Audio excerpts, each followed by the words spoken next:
Hi. Hi. Fancy meeting you here. I know. It's getting to be where it's weird where we're actually here together doing this. I know. Yeah. Amazing. Yeah. We're in the same room. In the same room. Yes, indeed. Two people on the show. It's Two pretty people, amazing. Same room. This is, in fact, the PGL Lobbycast, episode number 374. So many episodes. So many episodes. So many episodes. Yeah. Today is April 30th. It is. Computer says so right there. Yep. Right down there, that spot. There's even one of these old-fashioned things on the wall called a paper calendar that says the same thing. So it does. Yes. But it is Saturday the 30th. We were here to talk to you about stuff that happened over the last week. And things. And things. Stuff and things. Few things did occur. A few things did occur. Yes. So what do we want to talk about first? To my knowledge, nobody else died. Yeah, but there were so many last week. Yeah, last week was so depressing. Many. Yeah. God.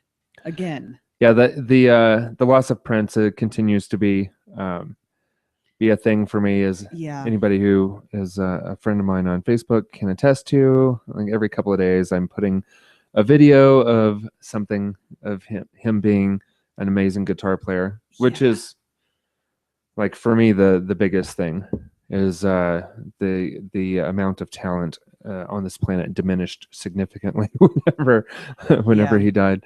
So he had skills with so many instruments. I mean, right. He could play over 24 instruments, and not just a little. He was proficient at all of them. Yeah. But he considered himself a guitarist first and foremost, is my understanding. Yeah, and like one of the videos I posted up was Adam Levine covering Purple Rain, and he says same thing. He considers himself a guitarist first and a singer second, which I think is kind of interesting. It is. Yeah. And if I don't think this one made it up on your Facebook page yet, but if you're looking for something else that just shows not only his amazing skill, but how other people reacted to his skill as well, I believe it's the Rock and Roll Hall of Fame induction. Was it in 2004? But he is playing. It's an all-star rendition of. See, this is why I need to jump in here real quick. I'm going to be saying, let me look this up. And I'm sorry a lot this episode, because I fried my phone on Monday, and I've been getting a really hard life lesson in how dependent we are on our devices at this point. So all of my nonsense to talk about was in my phone. But he's playing with George Harrison's son, and also and Tom Petty. Petty. I have posted that recently. Okay. But I had also posted it like a year or so ago, or maybe longer ago. But yeah, it was pretty amazing. Yeah, it is. And so got all these, really talented people on stage, and then there's Prince separating himself from the pack.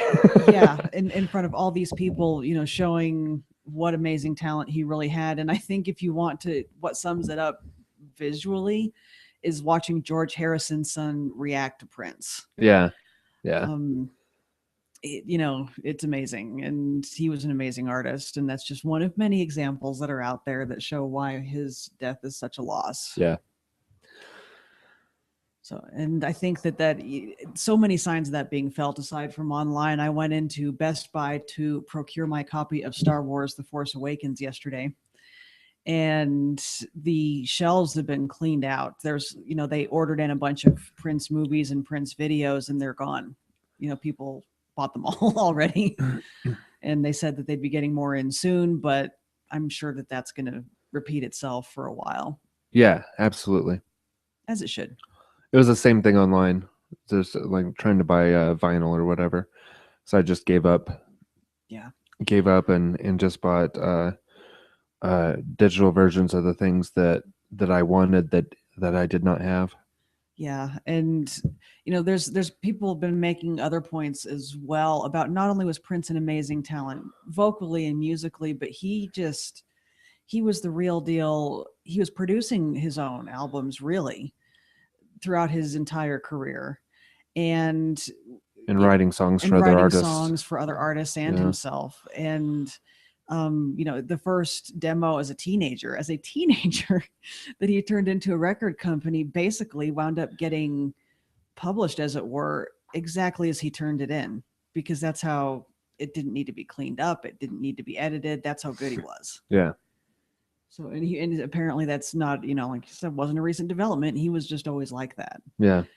So that's an amazing thing. It really is. Agreed. So we lost a few other people. Yeah, I believe I mentioned Percy Sledge last week. I mentioned Patton Oswalt's wife, Ms. Richardson, last week. We talked about China briefly. Like I said, to my knowledge, this week has so far gone by without anything else happening. Erin, it's Saturday. I know. That's why I said to my knowledge, and I'm knocking on wood. And it's early evening. It's early evening Saturday, and it's still 2016. So I don't have a lot of confidence that we're safe yet. But let's just keep sending good thoughts that we are, and maybe that'll make a difference, because this sucks. Yeah, this is ridiculous. Other entertainment news. Yes.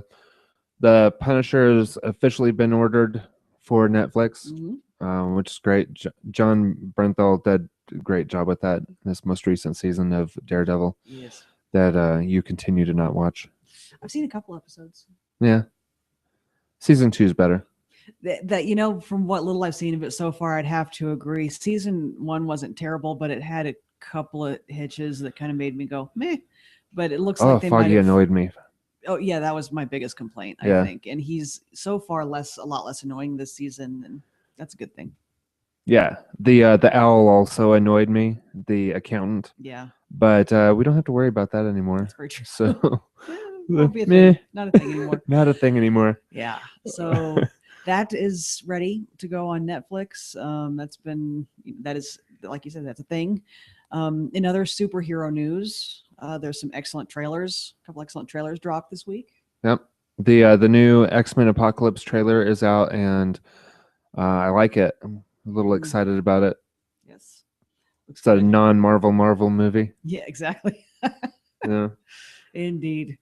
And also for animated Batman fans, the trailer for The Killing Joke dropped this week. Oh. It looks very good. Looks like good stuff. I'm excited. Yeah. I am super excited about that. It's been a long time coming. Yeah. So we're very happy about that. To see that finally happening.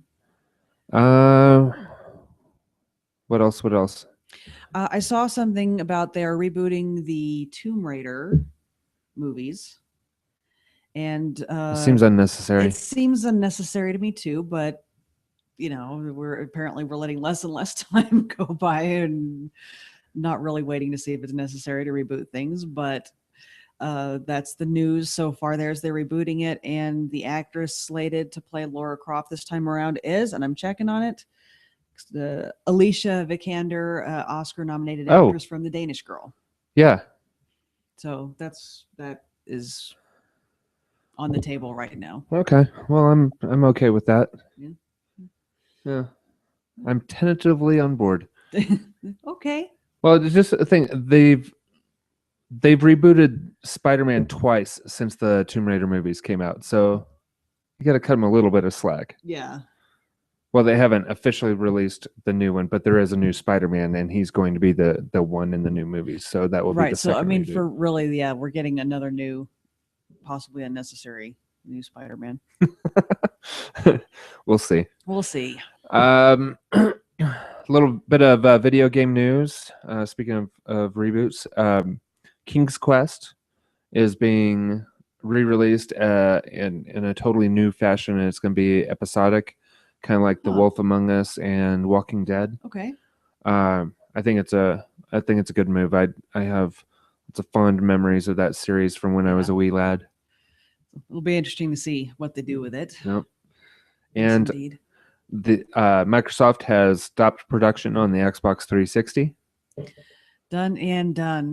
Done. I'm super impressed with the Xbox One, but I think the Xbox 360 is probably my favorite system that I had owned in the past. I mean, I don't use it my 360 now.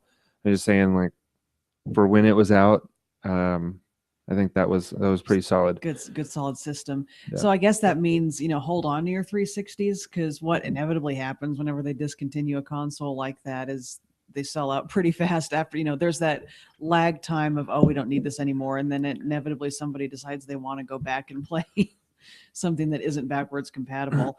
Yeah. And then they start selling out of those things in used stores pretty quickly. Yep, for sure. Yeah, the Xbox One, the backwards compatibility program has over, I think it's like 120, 125 games now. They're definitely working on it. They're working on it, but man, the Xbox 360 had a lot of games. Yeah, it did. So it's going to take a while. It's going to take a little while, especially with all the arcade games and indie games. Right. Holy moly. It's going to take a little bit. It's going to take a little bit. So what else? I think that's about it for video game news for me. Do you have anything else? This was on video game news. This was movie news. And I apologize if this isn't entirely new, but I just heard about it this week. So I kind of wanted to bring it up. I knew for a while now there's been a Freddie Mercury biopic movie on the table that was a thing and it was going to happen. You might be noticing I'm speaking past tense. Unfortunately, I just found out yesterday that so far it's kind of back off the table. It's still in the works, sort of, but all the original star and all the original writers have left the project. Wow, that's a bad sign. That's not a good sign. They originally had lined up Sacha Baron Cohen to play Freddie Mercury. Really? Yes, and that on one hand you can say, why would they do that? But he was so excited. I watched an interview with him. He's a very flexible performer, truly.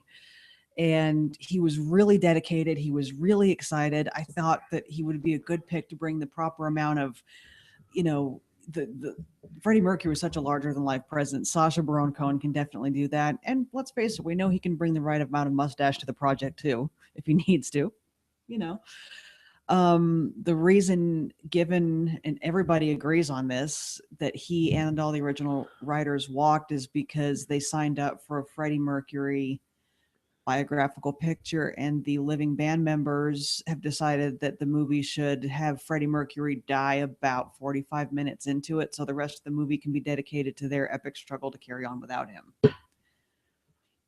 Which is a movie, but it's not that movie. Right. It's not a Freddie Mercury biopic at that point. No. So everybody that signed on for a Freddie Mercury biography film left. Right. And so to my knowledge, the band is currently working, kind of has their feelers out for writers that can work with them on what they want the movie to be. Gotcha. Which is where we are now. I see. So why isn't it just two different movies? That's what, if they wanted to do that, to my mind, that's exactly what that is. You have, the Freddie Mercury biographical picture that focuses on him, and another one that has him as part of the story, but concentrates on the band members, which is what they clearly want. Sure. I don't see why we can't have both. Yeah. I think and again, I don't know all the details, but the studio really just kind of wanted to focus on Freddie Mercury. So that's why that happened. Sure. But so it looks like fans of Queen, we have to wait a little bit longer to see the movies we were waiting for. Hopefully they can get it together and deliver some product soon. Yeah, I hope so too. I was excited about that. That would be a cool thing to get to see. Yeah, it is. Oh well. All right, moving on. Do we have any more news? I think that's what I had. Okay, let's get into the weekly watches. Okay. Erin, what you listening to? Kind of a hodgepodge this week. Ooh, hodgepodge. Hodgepodge. Really, I just wanted to use that phrase. Let's see. I was listening to something that I introduced Geoff to shortly before the podcast. A reading of the book Go the Fuck to Sleep, as presented by Noel Fielding and Tandy Newton, which is amazing. If you haven't listened to it, I highly recommend it. A lot of Shuffle All, the Struts, which I've been into the last few weeks. A lot of Prince, let's face it, that's been kind of dominating the playlist this week. Sure. And I did not know this existed but now I do, and I'm so happy with it. I can't even tell you. It's not quite the season for it, but it's a Christmas song that by a group called Loose Tapestries that features Idris Elba rapping. Oh. It's fantastic. Look it up on YouTube. It's out there. I know you're saying, oh, it's not the right season. You know, it's either suck it up and look it up because you won't regret it, or put it in your calendar because you need this in your life. Yeah, he's like a high-end DJ in Europe, I think, before he started acting. And you can see why on this too. And it's ridiculous and fantastic and happy and amazing. So definitely look that up. Perfect. How about you, sir? Oh, let's see here. Did the shuffle all thing, and then see, Esther and Kristen and I were listening to music last night.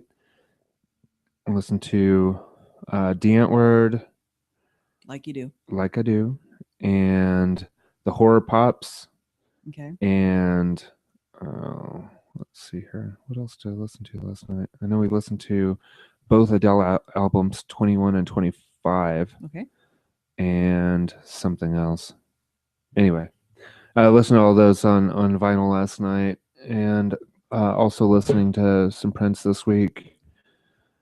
I think that's about it. Yeah. I didn't listen to any podcasts. 0 podcasts. Maybe the last for you, 2 that's weeks. Really strange. Oh, yeah. Actually, I listened to the Cracked.com podcast a couple times. Oh, well, there you go. Yeah. Nice. No, there's a podcast in there. There is a podcast. All right, moving on to what you're watching. Erin, what are you watching this week? What was I watching this week? British TV show called House of Fools was recommended to me, so I've been looking at that, kind of with Matt Berry of the Mighty Boosh and IT Crowd fame. Good stuff. Kind of surreal, kind of ridiculous, but definitely funny. So that could be something that you might want to look up if you like that sort of thing. Oh, see, this is where I'm going to start derailing again because I'm trying to remember what else I was looking at this week. I know. One of my favorite TV shows that aired on Investigation Discovery for several years and was canceled has come back recently. Back due to popular demand, the show disappeared, and so I've been watching that again. Nice. Yes. Awesome. And can't wait for Penny Dreadful. Right. It's also on my list. Yes. It should be on both of our lists next week. Yes, indeed. So, how about you? Well, I list catching up on the newest season of Orphan Black, and I think that's a BBC America show. Yes. Yeah, and also House of Lies, their new season. Watched the season premiere of Game of Thrones, as did many, and it was pretty great. That's what I heard. Continuing to watch Fear the Walking Dead. It's much less great. Sorry. Silicon Valley is back. That's a funny show. I like that one. Last Man on Earth and Archer. Yeah, the new season of Archer. I'm up to date on that one. Continues to be a great show. Nice. And then my bubblegum TV watching, Hawaii Five-0. You need a little bit of that. I do. Something I could just have on. Yeah. Absolutely. Not so bad. But that's about it. Okay. I think since last show I was on, I also watched Creed, the boxing movie. Oh, okay. Yeah. So. Yes. Pretty decent. Good stuff. I'm a fan. And that was a clever way of keeping that franchise going, I think, of because Sylvester is just getting a little up there in age to still be getting into the ring. So I loved how they kind of tweaked it to he is where he is in this film, and he's, getting Apollo Creed's son out there, and that dynamic, and it resulted in one of the best performances we've seen Sylvester put in a while. It was amazing. Yeah. It's good stuff. Yeah, it's pretty great. All right, that's it for me. What you playing, Erin? That's a fairly brief list. I have been playing a lot of Quiz Up, and also got back into Fallout since there's some downloadable content out there. So I'm actually playing the main storyline now. The Automatron thing is pretty sweet. The other thing was just an upgrade to the the things you can build, correct? Yeah, it's just extra stuff. Mm-hmm. Not unlike, yeah, I haven't messed around with that at all. Hearthfire in Skyrim sort of thing. Yeah, it adds on to what you can build or that sort of thing. But it's fun stuff, and it kind of got me back into the game. I'm sure it's partially their intent when they do that. Right. Yeah. So I've been playing Fallout 4 also. I did start my survival mode playthrough. Ooh, how's that going? Not so bad so far. Okay. Because I think I know what I need to do to be able to help myself through the game, and I'm gonna have to do the little, what is it? Community building. What are they called? Settlements. Yeah, settlements and lots of crafting in order to smooth my way through. And really, all I need to do to like really make it easy on myself is go with the railroad long enough to get ballistic weave. Oh yeah. And you become fairly invincible with ballistic weave. Yeah, get that going. Probably build up one settlement and then focus on the main quest line after that. Yeah. And that should get you through it. Yeah. I would think. That's kind of what I had to do when I was doing survival mode in Fallout New Vegas. You just kind of said you can leave a lot of the side bullshit to the side. Yeah. and just kind of power through the main quest line, and that should get you through it. It's still a challenge, but you can do it. You can do it. I have the faith in you. So we'll see. And instead of doing a Brotherhood of Steel run through and then a survival run through, I am combining those. Nice. And so after I go through the railroad long enough to get ballistic weave, then I'll focus on Brotherhood of Steel. You probably get some pretty good shit out of that, right? I mean, as far as power armor goes, which I think would help a lot, because I just stumbled on them in my playthrough. I think it's one of their quests where you come across the Gauss rifle. Okay. It's still not. I don't think it'd be as powerful as that shotgun that that was randomly generated for me in the first one. A shotgun with high damage and a bleed on it. Yeah, that was 25-point bleed down everything in its path. It's taking down legendary enemies when like 3 or 4 shots of the shotgun. Yeah, burning through both their health bars with that. That's ridiculous. That is ridiculous. So bam, bam, bam, and then done. Ew. Drop microphone, walk out. Yeah, they were dead before they actually finished transforming into the other thing. Yeah. Cool. So, and I'm looking forward to seeing what kind of legendary equipment that I get on the survival playthrough, because you get more of that the higher difficulty level, and survival mode is the highest difficulty level. Right. So you should get some pretty interesting stuff out of that, I would think. Yeah, for sure. So we'll see how that goes. Yes. Other than that, I'm still playing The Division. Still loving that. That's the game I think about whenever I'm not playing it. So, that's also playing one right now. What's that? That's the put it in your veins one right now. Yeah. And then I'm also playing Quantum Break, and I've made it through chapter 1 of that. How's that? It's okay. I mean, the button layout is a little weird to me. I feel I'm through chapter 1, and I feel like I really don't have a good handle on the time controls. Okay. And it's a little weird. I mean, the storytelling is good. You know, it's a Remedy game. It's a lot like Alan Wake. And I haven't had a chance to see. I mean, you make it through the first chapter, and then you make a decision as the antagonist. Okay. And then that it's like a choose your own adventure type path. And the way that the game works out is that you do all this stuff through chapter 1, all the gameplay stuff, and everything's in an engine. But then depending on the choices you make, the live action TV show, it's like a TV show from the antagonist's point of view. Interesting. Depending on what choices you make, determine which TV show that you watch, like what path has been taken. Okay. And the cast is great for the game, and the TV show that they show you is pretty good. Okay.